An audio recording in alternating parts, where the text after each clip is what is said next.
Hey guys, thanks for coming back. We are still reading Old Yeller and we're going to go into chapter 14. I hope you had a great day and get you some good sleep tonight. Chapter 14. We couldn't leave the dead bull to lie there that close to the cabin. In a few days, the scent of rotting flesh would drive us out. Also, the carcass lay too close to the spring. Mama was afraid it would foul up our drinking water. "We'll have to try and drag it further from the cabin and burn it," she said. "Burn it?" I said in surprise. "Why can't we just leave it for the buzzards and varmints to clean up?" "'Cause that might spread the sickness," Mama said. "If the varmints eat it, they may get the sickness too." Mama went to put the harness on Jumper. I sent Lisbeth to bring me a rope. I doubled the rope and tied it in a loop around the bull's horns. Mama brought Jumper, who snorted and shied away at the sight of the dead animal. Jumper had smelled deer blood plenty of times, so I guessed it was the size of the bull that scared him. Or maybe, like Yeller, Jumper could scent the dead bull's sickness. I had to talk mean and threaten him with a club before we could get him close enough for Mama to hook the single tree over the loop of the rope I'd tied around the bull's horns. Then the weight of the bull was too much for him. Jumper couldn't drag it. He leaned into his collar and dug in with his hoofs. He grunted and strained. He pulled till I saw the big muscles of his haunches flatten and start quivering. But the best he could do was slide the bull carcass along the ground for about a foot before he gave up. I knew he wasn't thrown off. Jumper was full of a lot of pesky, aggravating mule tricks, but when you called on him to move a load, he'd either move it or bust something. I called on him again. I drove him at a different angle from the load, hoping he'd have better luck. He didn't. He threw everything he had into that collar, and all he did was pop a link out of his right trace chain. That flying link whistled past my ear with the speed of a bullet. It would have killed me just as dead as if it had hit me. Well, that was it. There was no moving that dead bull now. We could patch up that broken trace for pulling an ordinary load, but it would never be strong enough to pull this one, even if Jumper was. I looked at Mama. She shook her head. "I guess there's nothing we can do but burn it here," she said. "But it's going to take a sight of wood gatherings." It did, too. We lived there long enough to use up all the dead wood close to the cabin. Now Mama and Lisbeth had to go way out into the bush for it. I got a piece of rawhide string and patched up the trace chain, and Mama and Lisbeth used Jumper to drag a big old dead logs. I helped him pile the logs on top of the bull. We piled them up till we had the carcass completely covered, then set fire to him. In a little bit, the fire was roaring. Sheets of hot flame shot high into the air. The heat and the stench of the burnt hair and scorching hide drove us back. It was the biggest fire I'd ever seen. I thought there was fire enough there to burn 3 bulls, but when it began to die down a couple hours later, the bull carcass wasn't half burnt up. Mama and Lisbeth went back out into dragging more wood. It took 2 days and 2 nights to burn up that bull. We worked all day long each day, with Mama and Lisbeth dragging up the wood and me feeding the stinking fire. Then at night we could hardly sleep. This was because of the howling and snarling and fighting of the wolves lured to the place by the scent of the roasted meat. The wolves didn't get any of it. They were too afraid of the hot fire. But that didn't keep them from gathering for miles around and making the nights hideous with their howlings and snarlings. And all night long, both nights, Old Yeller crippled back and forth between the fire and the cabin, baying savagely, warning those wolves to keep away. Both nights I lay there watching the eyes of the shifting wolves glow like live mesquite coals in the firelight and listening to the weak, moaning bawl of old Spot still traveling in a circle. I lay there feeling shivery with fearful dread that brought up pictures in my mind of Bud Searcy's uncle. I sure do wish Papa would come home. As soon as the job of burning the bull was over, Mama told us we had to do the same thing for the Spot heifer. That was all Mama said about it, but I could tell by the look in her eyes how much she hated to give up. She had great hopes for Spot making us a real milk cow, especially after Old Yeller had gentled her so fast. But that was all gone now.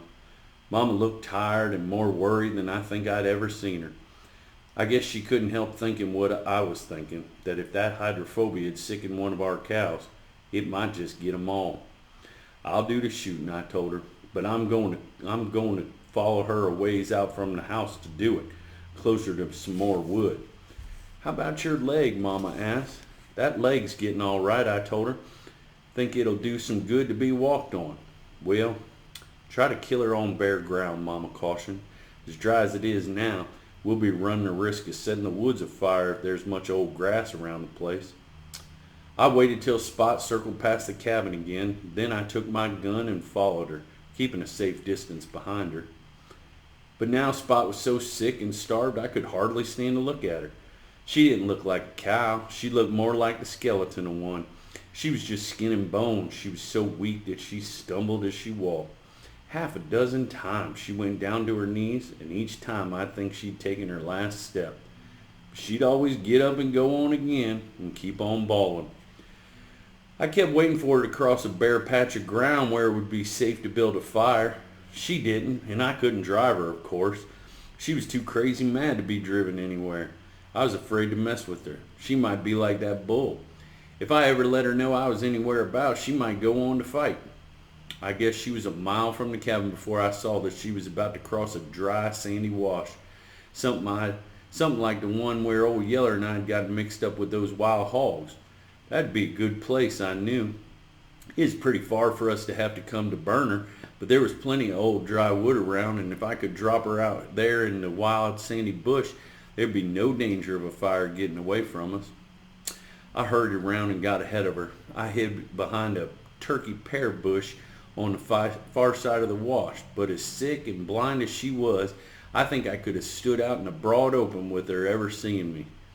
I waited till she came stumbling across the sandy bed of the wash, then fired, dropping her right in the middle of it. I'd used up more of my strength than I knew, following Spot so far from the cabin. By the time I got back, I was dead beat. Sweat was pouring off me, and I was trembling all over. Mama took one look at me and told me to get to bed. We'll go start the burning, she said. You stay on that leg any longer, and it's going to start swelling again. I didn't argue. I knew I was too weak and tired to take the walk that far with the rest of them, so I told Mama where to find Spot and told her to leave little Arliss with me and watch her and Lisbeth head out, both mounted on Jumper. Mama was carrying a pan full of live coals to start the fire with. At the last minute, Yeller got up off his cowhide. He stood watching them a minute like he was trying to make up his mind about something, and then he went trotting after them. He was still thin and rough looking and crippling pretty bad in one leg, but I figured he knew better than I did whether he was able to travel. I didn't call him back. As it turns out, it's a good thing I didn't. Only afterward, I wished 1,000 times that I could have in some way looked ahead, see what was going to happen. Then I would have done everything I could to keep all of them from going. With little Arliss to look after, I sure didn't mean to drop off to sleep, but I did, and I slept till sundown when suddenly I jerked awake, feeling guilty about leaving him alone so long. I needn't have to worry. Little Arliss was right out there in the yard playing with the speckled pup. They had themselves a game going. Arliss was racing around the cabin dragging a short piece of frayed rope. The pup was chasing the rope. Now and then he'd get close enough to pounce on it. Then he'd let out a growl and set the teeth into it and try to shake it and hang on it at the same time.